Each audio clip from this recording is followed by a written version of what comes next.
Hi, I'm Alex and you're watching Human Nature. Now I'm going to tell you what was happening before the evolution.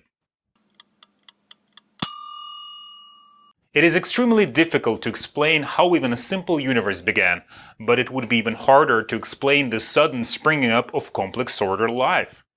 Darwin's theory of evolution is satisfying because it shows us a way in which simplicity could change into complexity, how unordered atoms could group themselves into patterns until they ended up manufacturing people. Darwin provides a solution to the deep problem of our existence. I will try to explain the great theory in a more general way than is customary, beginning with the time before evolution itself began.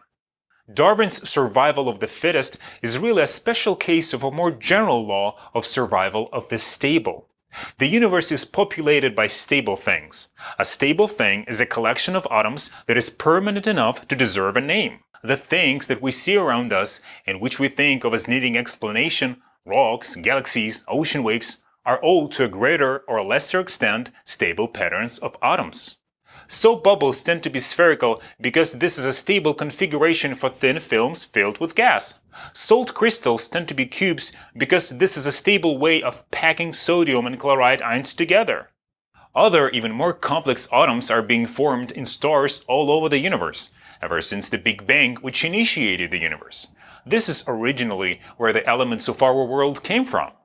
Sometimes when atoms meet, they link up together in a chemical reaction to form molecules.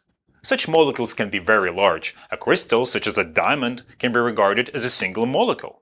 In modern living organisms, there are other large molecules which are highly complex, and their complexity shows itself on several levels. The hemoglobin of our blood is a typical protein molecule. It is built up from chains of smaller molecules, amino acids, each containing a few dozen atoms arranged in a precise pattern. A model of a hemoglobin molecule looks rather like a dense thorn bush, but unlike a real thorn bush, it is not a haphazard approximate pattern. It is a definite, invariant structure identically repeated over 6,000 million times in an average human body. Hemoglobin thorn bushes are springing into their preferred shape in your body at a rate of about 400 million per second, and others are being destroyed at the same rate. The point that is relevant here is that before the coming of life on Earth, some rudimentary evolution of molecules could have occurred by ordinary processes of physics and chemistry. There is no need to think of design or purpose or directedness. If a group of atoms in the presence of energy falls into a stable pattern, it will tend to stay that way. The earliest form of natural selection was simply a selection of stable forms and a rejection of unstable ones. There is no mystery about this. It had to happen by definition.